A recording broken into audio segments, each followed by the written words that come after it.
Welcome to GM Street. It is Monday morning.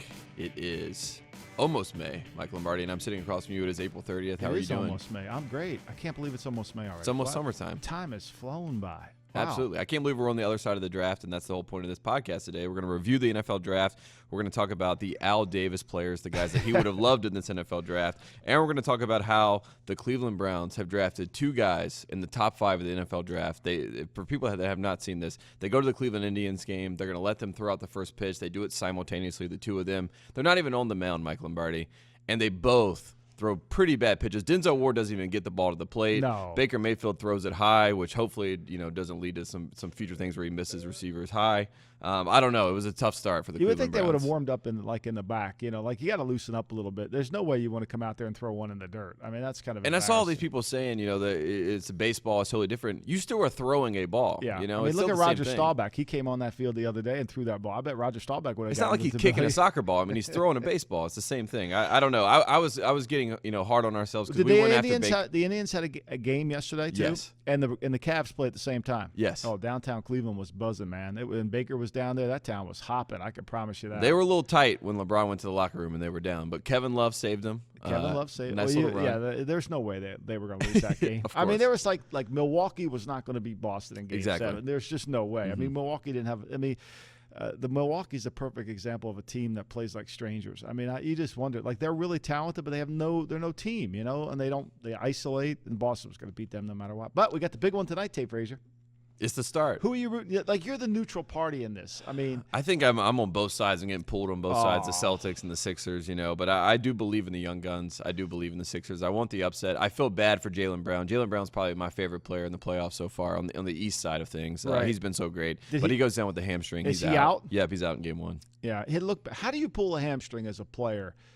As finely conditioned as you are at this late in the season, to me, this is like soft tissue injuries should never happen. I realized that it could happen to anyone because I saw the great athlete that is Jay Cutler pull his hamstring at one time, and then I knew that anyone could pull their hamstring. Yeah, so. The Cutler, that leads us right into the Miami Dolphins. Oh my gosh! Okay, let's go. Let's talk football. Let's talk about the draft, and let's talk about the Miami Dolphins since you brought them up. Mike Tannenbaum, the general manager there, says he thinks the best years are in front of quarterback David Fales and Brock Osweiler, the heist. I read that quote 4 times. I just had to read it like 4 times. Like, I know Tannenbaum is I know he's trying to sell. I mean, he's P.T. Barnum here selling these guys.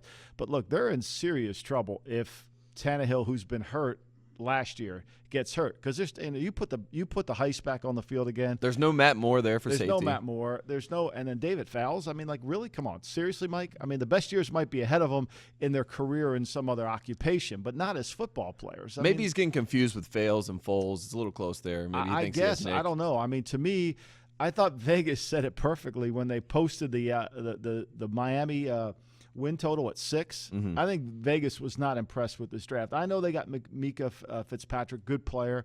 I know the tight end they got Gesicki in the second round. Mm-hmm. I liked him. A lot of people were down on his toughness.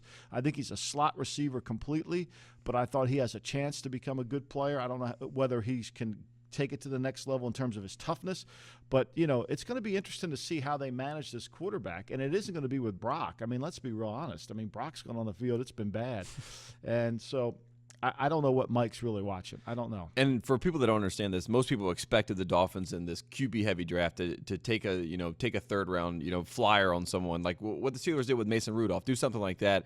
Tannenbaum decides to stay home. He gets Smythe. He gets 2 tight ends, Gesicki and Durham Smythe from Notre Dame. Right. To get a 2 tight end set.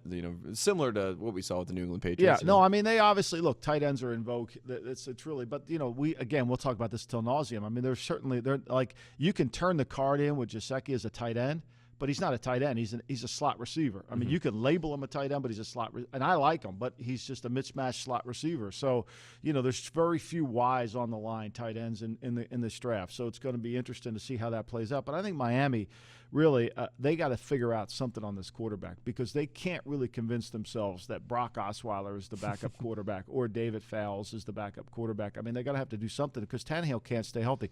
I think they would have liked it. The word I was hearing all through the draft was they wanted Baker Mayfield, and they would have moved up to try to get him, but they couldn't. Mayfield's a fascinating guy, Tate Frazier. There was so much I mean, there was like polarizing opposite effects on Baker Mayfield. Some teams really liked him. Some teams had him as a free agent. Some teams had him in the mid-round.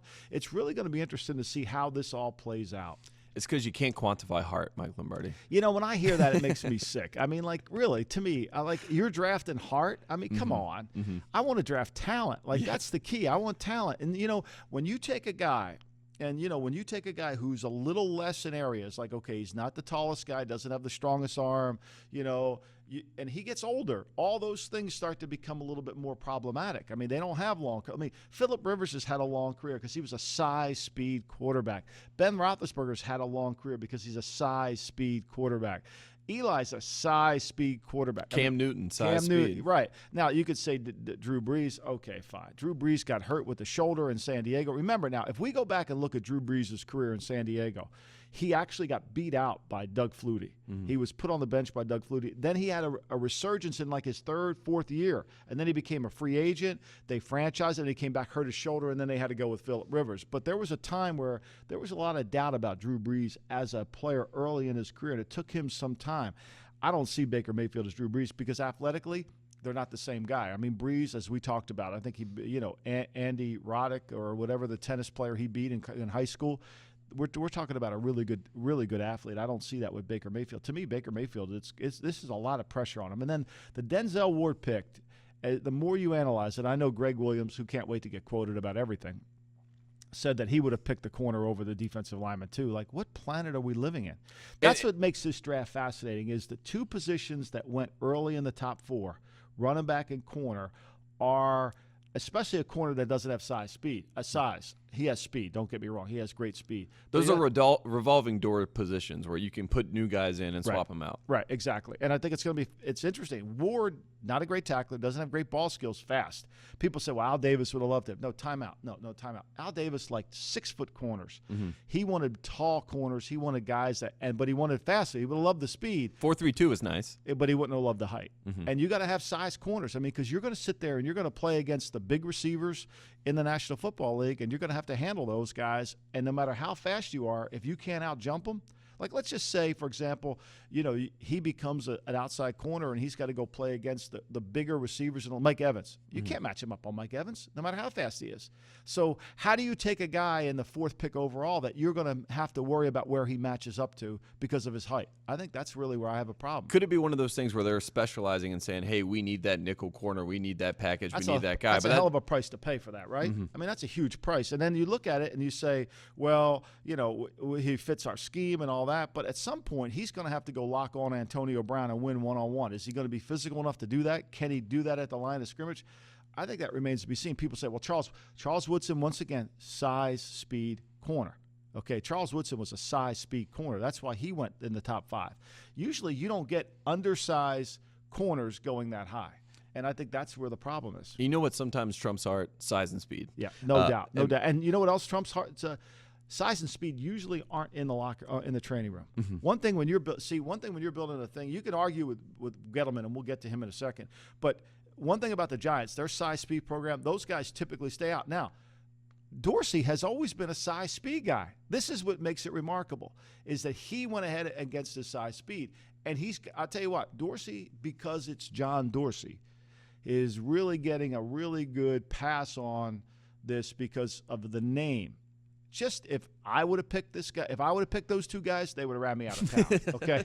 They would have burned me in effigy, all right? There's no doubt. If I would have picked both those guys, they would have killed me. If John Idzik would have picked both those guys, they would have killed me. If Bill Belichick would have picked both those guys, there would have been the crowds would have been.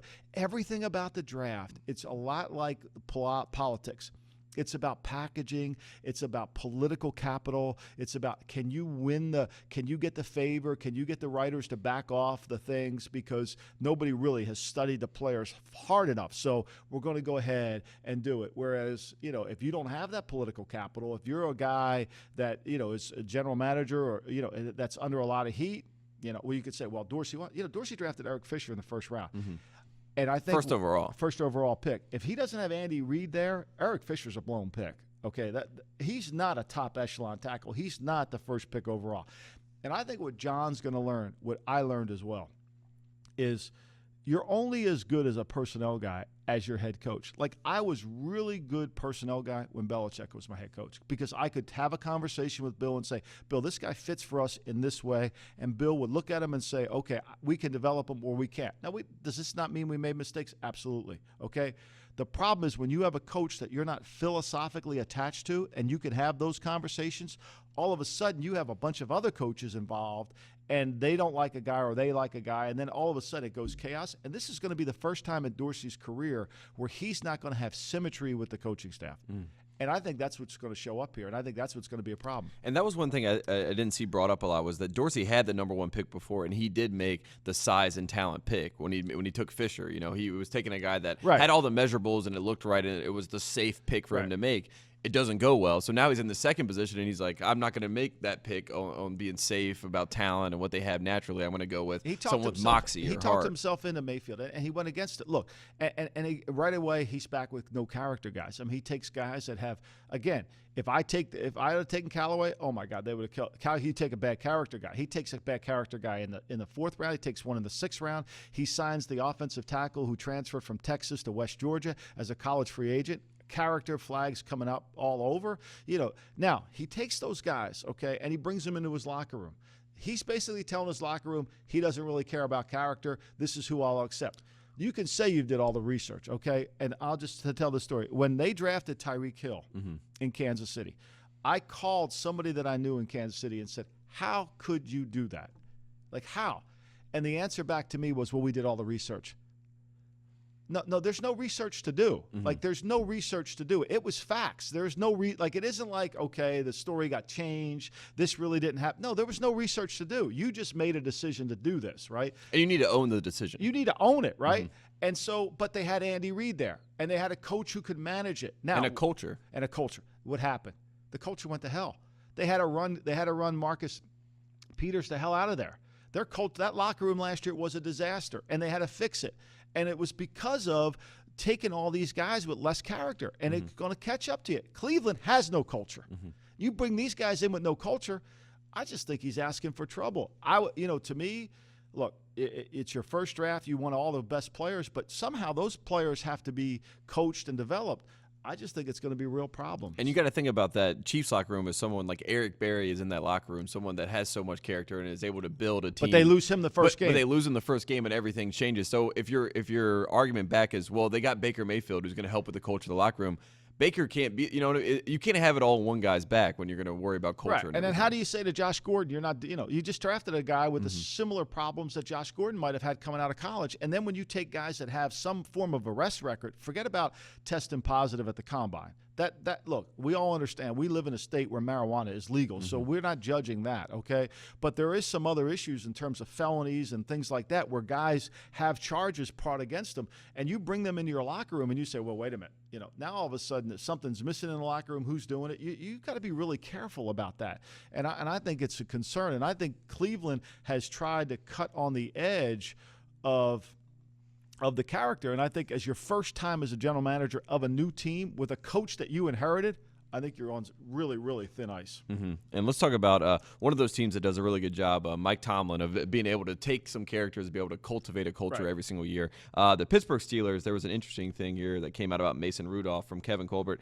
He says he was with a group of top quarterbacks in their mind. That was a really good position in this draft, very unique draft. Usually doesn't come through with that nice of a group. And you look at Mason Rudolph, there's been a lot of people that think that he may end up being the best quarterback in this draft. The Steelers wait, they sit on it, they get to the 3rd round, and then they take Mason Rudolph after taking his number 1 wide receiver this past year out of Oklahoma State, James Washington. Who I love. I think that's going to be a great pick. I think that, they trade Martavius Bryant to Oakland. They replace him with James Washington. I think James Washington's going to be a star. If there's one thing made me feel really good about the draft is whenever the Steelers take wide receivers, I always would, whether I like the receiver or didn't like the receiver, I had to go back and double check because they really evaluate receivers really well. And I think you can learn from what they do. I don't know what the formula is for what they do, but they do it.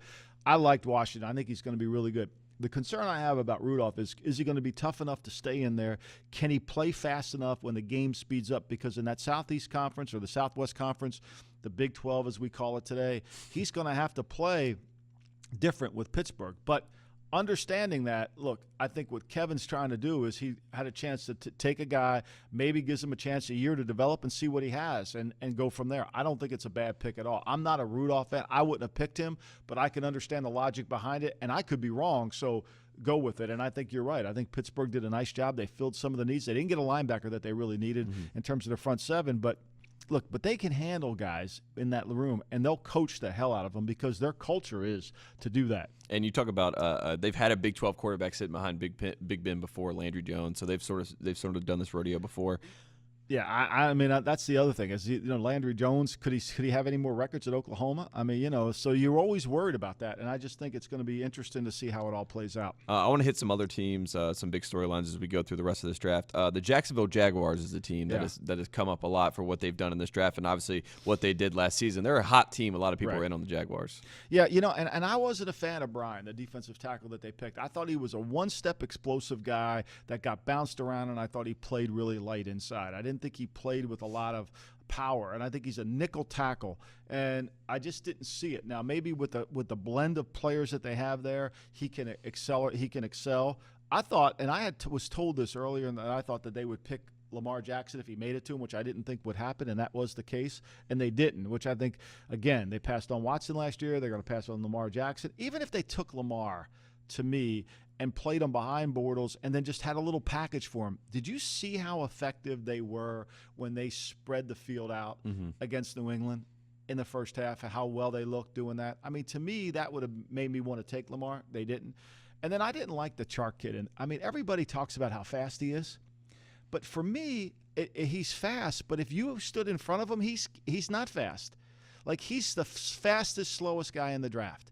Because if he has no free access, he's fast. If he has to avoid somebody, he's really not fast. Now, look, I recognize that he's on the Al Davis team. I understand that. Al would have picked him, no doubt. Okay?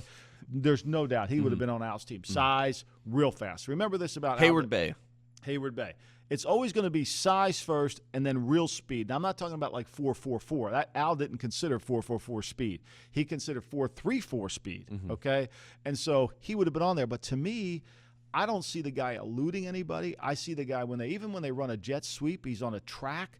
I think he's one of the most overrated players in the draft because he runs fast, but you can't see it. You can't really see it on the tape when somebody's in the way. And we should say that Chark, he basically was not much of a producer for the LSU team. Right. I mean, obviously they've struggled with their quarterback there, but he goes to the Senior Bowl. He has a good game at the Senior Bowl, and then his stock started to rise. Well, and they can't he had play a great press. combine. They're not going to play. They're not going to really do a lot of press there. See, the thing I always had a problem with Tate Frazier is I really have a trouble with receivers that don't have production in college. Now, people say, well, Demaryius Thomas didn't have production in college. Yeah, that was a unique case.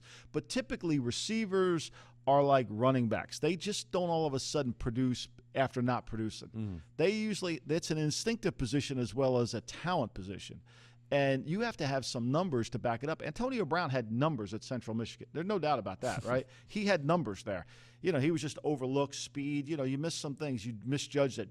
But I think you got to have some numbers if you're going to play, and I just don't see it with that guy. Will Richardson is another guy they took in the fourth round, offensive tackle that a lot of people like. That was a nice little steal in the fourth round. Look, I think Jacksonville's a good team. I think they're really – I just didn't like their first two picks, and that's what I had a problem with. I know they're going to get an A. Look, who cares? A's, everybody's throwing A's or B's out now. It's ridiculous. Yeah, the best thing that you've said on this podcast is that everyone loves their draft. No, you know what? Tate Frazier, today's April 30th, and there's literally 32 teams had a great draft. Yes, they're all calling each other, congratulating each other. No, I take that back. The Patriots aren't patting themselves on the back. I know. I've been in there after a draft, and it's not, it's like he's reviewing the draft. Where did we go wrong? What did we do? What could we have done? He's always constantly trying to learn. I mean, the draft, today's the day to take a step back and analyze what you did.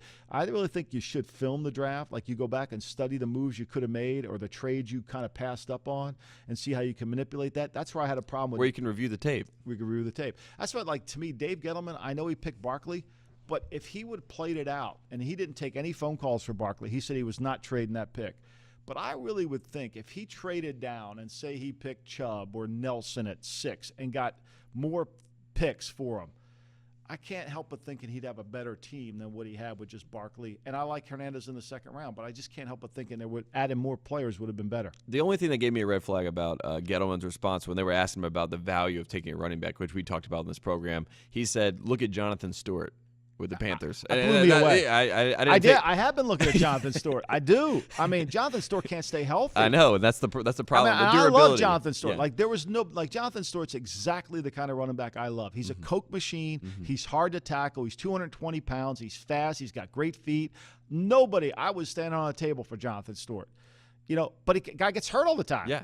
And I don't think he's had a great career. Like he at his age now, like the chances of him getting hurt, I would say are pretty high. And the chances of him ending up on IR for the New York Giants, I think are pretty high. Yeah. So I don't really get into that. And the other thing is for me is you have to. There was this great podcast. I don't know if it was a podcast. It was Richard Thaler, the Nobel Prize winner economist, talked about value of the first picks in the draft, the top of the round. And he just basically said how teams overvalue those picks, which is so true. We do. We overvalue them because we don't realize there's more than just one good player. And I think if I look back over my career, the mistakes you make is when you fall in love with a player. And what I think Bill Belichick has done a really good job of is he doesn't love any player. He likes clusters of players. And the same thing what Ozzie Newsome did. He just likes clusters of players. They don't love one player, because then it allows them to maneuver the draft and benefit themselves from the draft, because most of these picks, let's face it, once we got past the third round, most of these picks aren't going to help this year's team. They're for the 19 team, right? And so to me, if you don't fall in love, you'll move around and you'll add more players to your team at value. And I think that's where Dave's old school, I'm going to pick. I think that could have been a better draft for them. Yeah, and sometimes I think it could have been a better draft for Cleveland. How about if Cleveland would have done this, Tate Frazier? it's called being blinded by your bias. Right. How about if Cleveland would have picked, say they would have picked Roquan Smith at 1, and they would have picked Bradley Chubb at 4, and then they would have traded back in the first round and ended up with Lamar Jackson. Now, that to me is like, now we're going somewhere, right? And maybe at the top of the second or whatever else pick they had, get another corner. Because if you have Chubb and Garrett coming off the edge, you really don't need that. I mean, Roquan Roman behind him. The Eagles proved that corners don't matter. They did. You could say, well, they have great. No, the Eagles don't have great corners. The Eagles have a great defensive line, and they rush the passer. That's how they win. They turn the ball over and they rush the passer. The Giants threw for 500 gained 500 yards on them. The Patriots gained 500 yards. They had more teams gaining over 450. However, they turned the ball over and they strip sacks, sack the quarterback. That's how you win in the NFL. You win with the front. Jacksonville's doing the same thing. Yeah, it's like a shot clock almost. Right. You know they're going to get to the quarterback. Exactly. Every single time. Let's talk about the Seattle Seahawks, another team that had a very interesting draft. There were some people that were, I would say, shocked, and that'd probably be an understatement when they took Rashad Penny in the first round to get a running back. They had the Shaquem Griffin pick, which everyone was very excited about. He joins his twin brother up in Seattle. Great. I thought it was a great story. It was awesome. And, the kid's a good player. He's the best 10 time in the draft. I mean, this isn't a guy that you're just doing a favor for him to take him with his brother. Now, I know he doesn't have the one arm, and I think that Seattle and Pete's really smart on how he utilizes the players, but the speed that he'll bring to the team and rally to the football and cover, I know that arm's going to be affected, but he's played with it. I mean, it isn't like he played at a high level. I mean, Central Florida, we know, is one of the best schools in the country for football, in terms of the talent that they have on that team. So I think it's beyond a great story, but I also think Seattle didn't hurt themselves by making this pick. And you talk about the value of the pick to get at someone that runs a 4.32 and has this natural athleticism and also has a relationship with his brother on the team that is so close. Right. It seems nothing, but it's smart for culture. I think it is. And, they need to really reevaluate their culture out there. I mean, this is a team that, Pete's, you can almost sense from their draft a little bit that there's a little bit of anxiety out there, that they're at that point where they've lived off that one draft, that Richard Sherman draft and all that. And I think that the players, the rah-rah, the all positive, that we heard Michael Bennett's comments. We listened to some of the other players' comments as they left there. Started to get grumbly. It started to get grumbly. And I think they need to re-change the locker room. Because remember what Pete had an advantage. And this is where I think Nick Saban's better in college than pro, is they need graduation. Like Pete needs graduation, because sometimes that rah-rah stuff can wear itself out. And you need graduation from it so that players move on. And I think that's what he needs in Seattle. He kind of needs to reinvent the team. I don't know if this was a draft that reinvented himself. They didn't have enough weapons to do it. I think Schneider had a hard time. He's trying to manage the coach, and they picked Penny. Now, I thought it was fascinating that Schneider said they had offers for Penny after they made the pick. Maybe they did. I didn't see Penny that high. Well, that's it was very interesting just to see a running back go that high for the Seahawks. Obviously, trying to find the replacement for Marshawn Lynch. They get Rasheem Green in the 3rd round out of USC, defensive end. A lot of people are high on for his natural ability. I liked him. I thought he was a good pick. I mean, I think the one thing Seattle has an advantage of, and sometimes I think they lose their roadmap, is Pete knows who he is. Mm-hmm. And I think they can get back if they go back to that plan. And that's why they had such a great draft when they did the Sherman draft. They know who they are, and they fit those needs. And I think that's what they have to get back to. Well, let's get to what everyone's been waiting on, and it's the whole point of this podcast, and that is to go through this draft and try to track down some of the players that the great Al Davis would have locked in on and wanted to draft to the Oakland Raiders. Well, I shouldn't even say the Oakland Raiders, just the Raiders. Well, look, Al was the king of – so you have to understand Al Davis was influenced by the Brooklyn Dodgers and the New York Yankees. And the reason he was influenced by those is Two great programs. So he believed in the speed of the Dodgers and the power of the Yankees. And so he wanted a size-speed team. I mean, he was truly the king of size-speed. Would he have liked Jackson from LSU, the corner, because he's fast? Oh, Dante there's no Jackson, doubt. Yep. There's no doubt. But he wanted big corners. He did not want to be down on the goal line. He's 5'11", so he's right under the echelon. Right. It's all about the size and the speed. Now, Carlos Francis was short. He took him, but he was really fast. So as the value of the draft goes, you lose size speed guys. But, Chark would have been clearly a number one guy. If Lamar Jackson would have run, Lamar Jackson would have been a guy.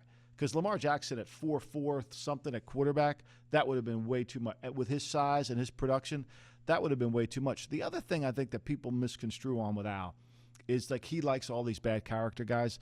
That really wasn't what Al was about. Al was always concerned about character in the sense of if a guy had issues off the field, whether it was, robbery or, domestic violence, all that bothered him. What didn't bother him was he didn't want to hear that the player wasn't smart. He didn't want to hear that because he felt like the coaches were teachers and they should teach him how to learn how to play. And he didn't want to hear that the guy wouldn't be able to play. The guy wasn't motivated to play if he saw him play. So there's a little bit of a fine line here. He wasn't going to take bad character guys, but he would take guys that had some learning issues or perhaps were kind of not always highly motivated. So when you look at it, I think Malik Jefferson would have been a guy he takes easy.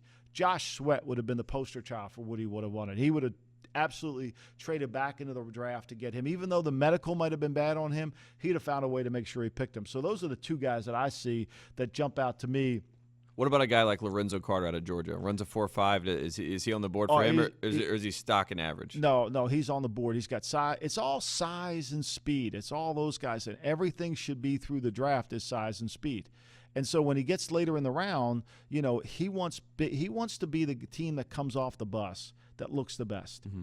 And when you come off the bus with Malik Jefferson, who can run, you come off the bus with DJ Chark, who can fly, and he's got size.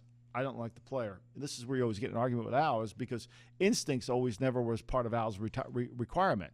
So you would take guys that didn't have great instincts and try to make them into players. And so like Sweat's a really good player, but he's got this injury history. He didn't lack instincts. He would have gone early in the draft. I think the Eagles got a hell of a player with him. And Jefferson the thing with Jefferson was, he had some trouble calling the defense, getting everything set, whether it was all the ability to learn, the new coaching staff. I think the reality with him is he was too productive, and he did have instincts. One guy I want to throw out there that's really interesting, he ends up going to the Steelers late in the draft, but Jalen Samuels out of NC State. He's like this hybrid position, but he runs like a 4.45, something like that. He plays tight end. He's probably going to be in the slot for a lot of teams. Could be playing running back, fullback, whatever it is. Is that a guy that Al Davis would like? There's no doubt. And that they ran reverses with him. They just got him the ball. They put the game away against Florida State when he ran the ball late. They did some things with him. I thought he was great. Those are the kind of guys that are instincts. Perfect. Right. And then, he would have wanted to make that guy into, especially if his speed will make him a tight end, or the big receiver that can't really run will make him a tight end. He was great. Remember, Todd Christensen was a running back. They made him a tight end because he could run. So those big guys like Gesicki, I don't know if I'm saying his name right. Is it Gesicki? Okay.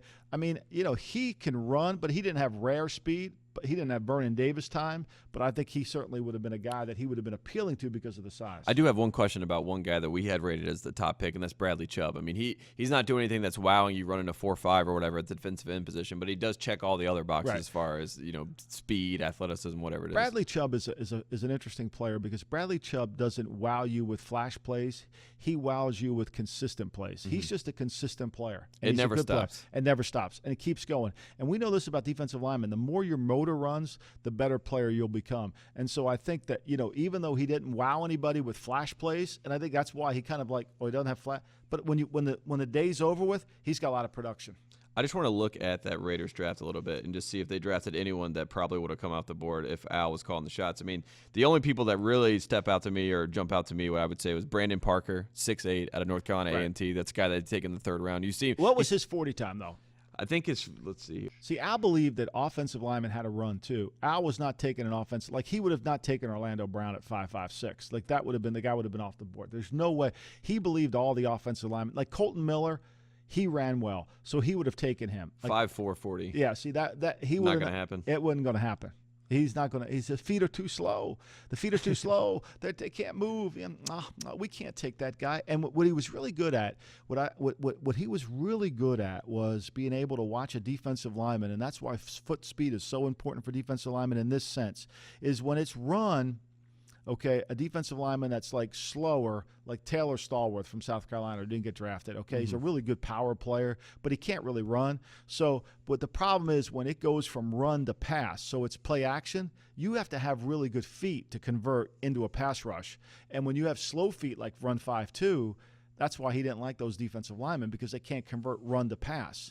Okay, they can't convert the play in the run to the pass and then get some pass pressure, and that's all shows up on the 40 time. And so I think that a 5.44 for an offensive lineman, no chance. Finally, I'm going to get to two more teams, and then we're going to get to our smartest move of the week.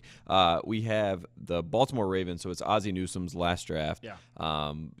He was getting reprimanded pretty early when he takes Hayden Hurst at 25, the 25-year-old tight end out of South Carolina. Some people were very upset at that point that were Ravens fans. What are we doing here? But he trades back into the first round, takes Lamar Jackson, and from there it seems like Ozzie Newsome's getting all rave reviews from everyone. Yeah, I think, look, and I think that they did a really good job. Again, Ozzie doesn't fall in love with any player, so he maneuvered the draft pretty well, kind of moved around, got himself some extra ammunition, and came back into the first round and got himself what I think might be the best quarterback in the draft. We'll see.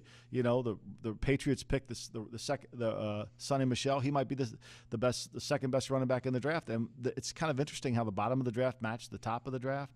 So I think Ozzie did a great job. Look, Ozzie was very good, and I text Ozzie congratulations, because we go back a long way. With Ozzie came upstairs from downstairs being a player, and he came upstairs and he had no idea really what was going on upstairs. Players really don't know really what goes on behind the scenes and all that, and he kind of was like, wow.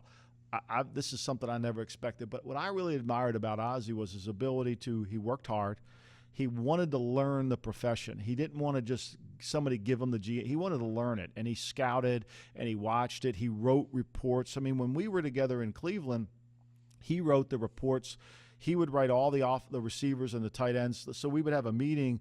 We're getting ready to play a game on Sunday. So Monday's scouting report meeting, Ozzie would write all the offense, the tight ends and the receivers. He would write them up.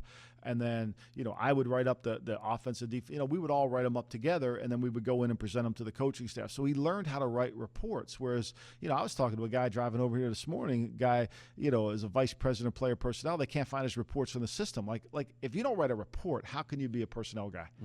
Because what you're trying to do then is you're just trying to make sure you're right all the time. Like, to me, you should go through and find out where you made the mistakes from writing the report, and then learn how to write reports better. And that's why I think Ozzie did a great job. And then he also understands that the difference between player A and player B is so small that I might as well trade back and get more picks and hopefully hit more. He really believes the Richard Thaler movement of more picks is going to be beneficial. And if you look at their picks that they made in this draft, I mean, one that really tugged some heartstrings, and a guy that kind of fell from being potentially a top 5 pick. You talk about mock drafts from last season. Orlando Brown, obviously Orlando Brown Sr., we all know, from Oklahoma. They draft him in the third round. That's a great, look, his dad, we beat Worldwide Wrestling for his dad. We paid him a $100 bonus, got him to come in there.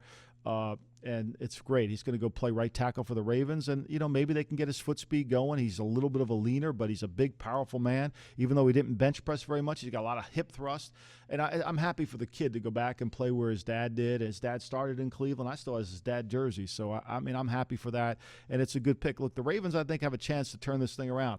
I'll say this: is when they get to practice and those players see Lamar Jackson's speed and his arm, watch out. They're going to be pretty happy with that. Another guy they got from Oklahoma right after Orlando Brown, Mark Andrews, Mackey Award winner. They were determined to fix the tight end position. Now, I mean, so again, now they have two. They have Hurst and they have. And I think Hurst can do a little bit more on the line of scrimmage than Andrews. I mean, Andrews really is. Again, they have more slot receivers.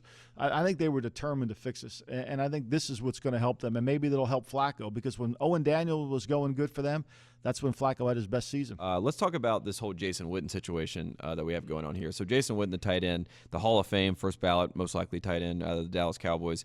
He decides and talks to Jerry Jones and decides that he wants to go into the Monday Night Football booth. Everyone's very excited for him. You know, first we got Tony to go, now we get Jason Witten. But now he's apparently mulling non-ESPN offers and looking around to see what's out there for him. So this whole Jason Witten saga is basically the biggest storyline coming out of Dallas and has nothing to do with football. Well, I think when you're not sure you want to play, when you're thinking about something else, then you should not play.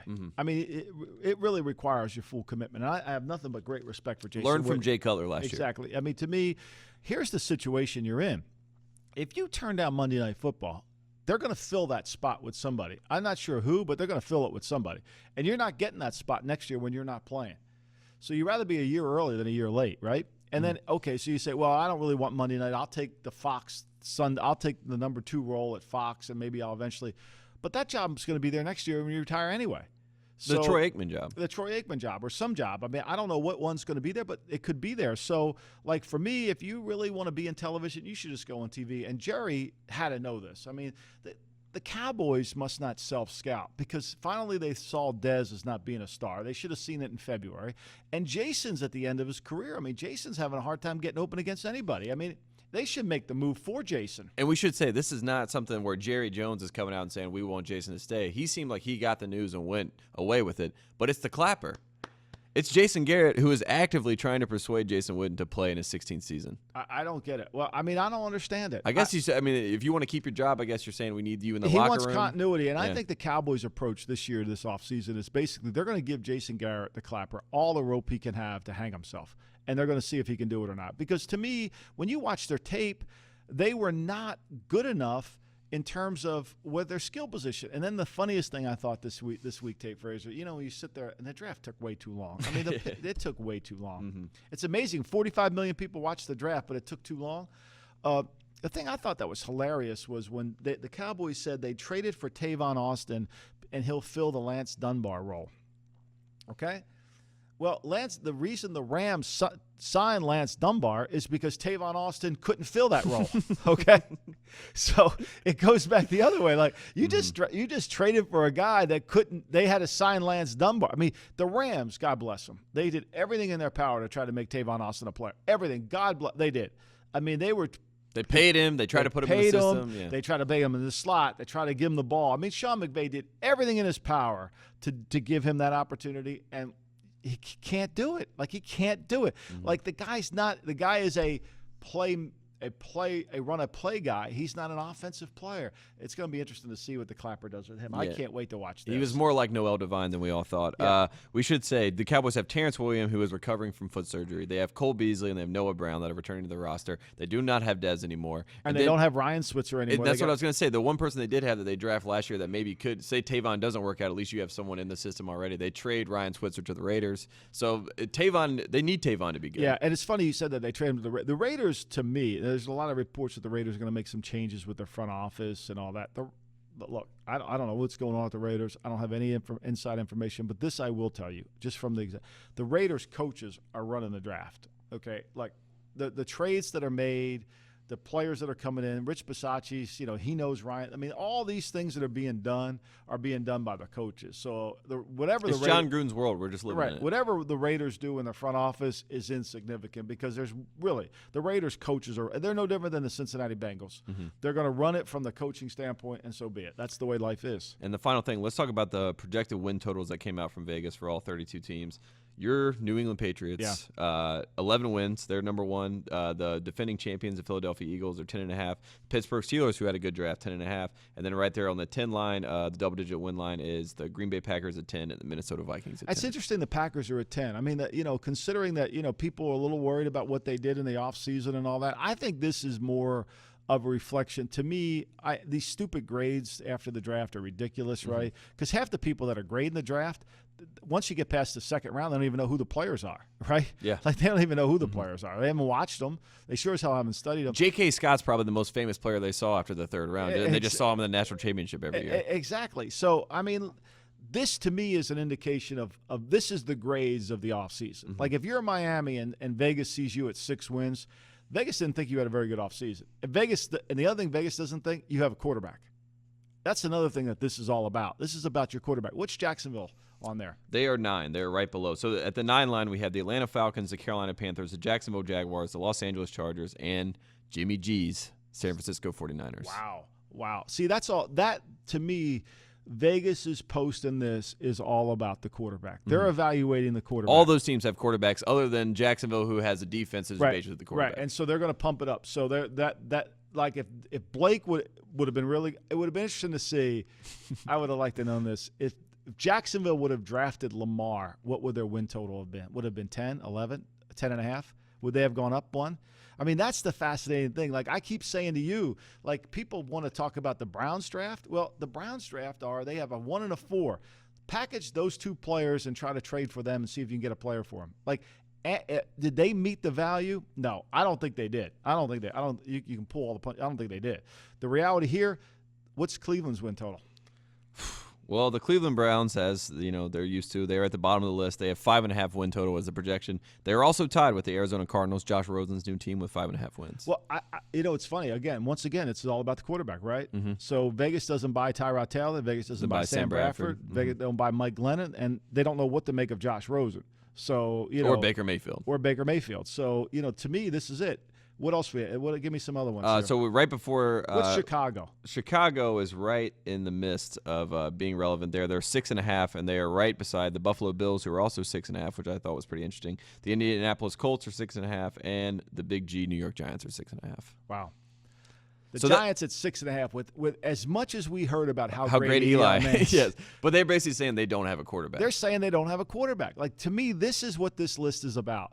This win total is about what they think of your quarterback, what Vegas thinks of your quarterback, because the quarterback determines the line. Let's be honest. People we have these schedule shows, right, Tate Frazier? Oh, we got to have a schedule show. We're going to announce the schedule, and everybody break the schedule down, right? Oh, we're going to break the schedule down.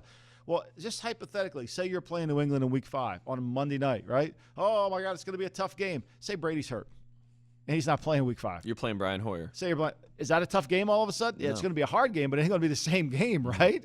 And so, tell me who the quarterback is. Don't give me the schedule show. Give me the quarterback schedule. Fill in what quarterbacks you're playing. Yeah, and I would find it interesting at the 8 line, which is the 8-8 record. You have the Tennessee Titans, which is there, so I guess they think Mariota has done enough to prove himself to be there. The Seahawks, we obviously know they have Russell Wilson, but they don't have an offensive line they can depend on. The Oakland Raiders, who have Carr, but they have a lot of personnel decisions to be made. It's interesting they didn't give John Gruden more than 8. It's interesting that to me, that's again, this is coaches and quarterbacks here too, right? I mean, so it's like they didn't. It's fascinating how they do that, because there's no way that the guys in Vegas are sitting there evaluating the 7th round pick and thinking that's going to skew the balance. This is all about quarterbacks and coaches and what they think. What are the Ravens? The Ravens are 8. They're also there, and the Detroit Lions are also 8. Yeah.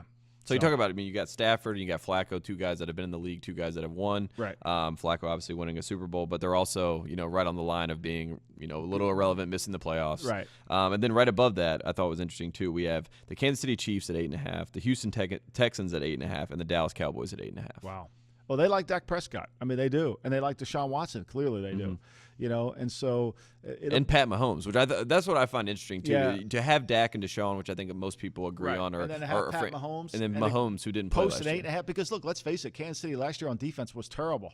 So it isn't like Vegas can say, well, they got this, like Jacksonville, they got this great defense, so we're going to ride with them. And when the offense faltered, Kansas City fell apart. Kansas City fell apart. I mean, they couldn't outscore you. That defense couldn't. We know their problems they had on defense. So I think that's fascinating. They like Pat Mahomes. They like what they're doing in the offseason. So. And to me, if you have this low thing, like you're Miami and you're at 6 and you don't have a quarterback, you better try to figure out something. Yep, absolutely. And we talked about Mike Tannenbaum's decision there to not draft a quarterback. But they're young. They're young. Their best years are ahead of them. Yes, absolutely. You think he watched Brock Osweiler? Do you think he watched the Heights play? I thought you were going to ask if he watched Braxton Berrios. I was like, he should have. No. He's the king of drafting receivers. He loves to draft receivers more than anybody in the world does. Yeah. So, but we remember Stephen Hill. Yeah. God. Out of the triple option. Yeah, the best thing the Patriots have right there. Don't foul him out. Just don't foul him out. Just don't foul him out. It's the best thing the Patriots have going. Oh, that's good. Anything else? This is our final draft recap. We're going to go. We'll be back next week just to talk about some random storylines around the NFL. I think this is, look, the draft is about – people have to put the draft in two perspectives here. The draft, the first couple picks are always for this year's team, and hopefully you can integrate them in there and they can stay healthy. But most of this draft is about the 2019 team. And I think the other thing is May is about trying to improve your team. I think the Eagles proved that. The Eagles were persistent with adding to their roster from the trades they made before the opening of the season. Give Howie Roseman credit. The guy made a bunch of trades. He added players to his team. He kept in free agency. He wasn't happy with his team all the way through, including to the trading deadline when he trades for Ajayi. So where I would say is, to me, after you've pat yourself on the back and you've had the greatest draft in the history of drafts, right, you need to figure out really what your team is and try to add some players to your team. Where is Dez Bryant going to end up? Do you think he can help you? Can he come in and do that? I wouldn't be in the Dez Bryant company because I think it's not worth it because it's going to be hard for him to learn. But you have to look at your team now and add pieces. And Al Davis used to say this all the time. You're about 10 moves away after the draft from really having a good team. He always wanted to go in the draft with a team completely put together. So if he felt like he could play the game that day of the draft, he wanted to be able to play the game that day. And then we're just getting better. We're building he was going to depth try and to getting add better. pieces to get better and then try to get better. And I think this is Al early before he just absolutely fell in love. But that's really what you have to do is the Patriots could have gone into the game and played a game on draft day. Maybe Garcia wouldn't have been great at left tackle. Maybe Dario Waddell wasn't going to be. But they could have played a game on draft day. Now they add pieces to it, and now they got to add more pieces to those pieces, and that's how you keep going. And I think the teams that are never satisfied with the draft after they're done are always going to have the better drafts. After you choose wisely, you have to move wisely. You do. You really do. You can't fall in love just because you picked them. You got to be honest with yourself. And, all the talk's going to be Cleveland's happy with all their picks. everybody's going to be there. Everyone's happy. Like Monday. Chubb, for example. We didn't talk about this. I love Chubb, okay? I do. I like Nick Chubb. Nick Chubb, yeah. I do. I love Nick Chubb. I think he's a really good player. I have a hard time watching Nick Chubb play out of shotgun as the offset back. I don't think Nick Chubb's really good in that role. I think Nick Chubb is a better deep tailback. So, how does this all fit? That's what you're trying to do in May is figuring out how all these pieces fit. Can Nick Chubb be a guy from the – I don't think that's his thing. I think it happens – That would be Sony Michel's thing. That's exactly right. I think it happens too quick for Chubb. I think Chubb needs a little bit more time to do it. And then the other thing you can do is most good teams will start looking at the boards and saying, okay – they drafted 2 tackles. Who could they have available? Who could we get? And start trying to improve their roster. I think that's the good teams that make the moves. Well, we'll see what happens, and we'll keep up with all the moves and the many moves that happen this offseason here on GM Street. This has been GM Street, part of the Ringer Podcast Network. I am Tate Frazier. Thank you, Mike Lombardi. We'll see you next week, Tate.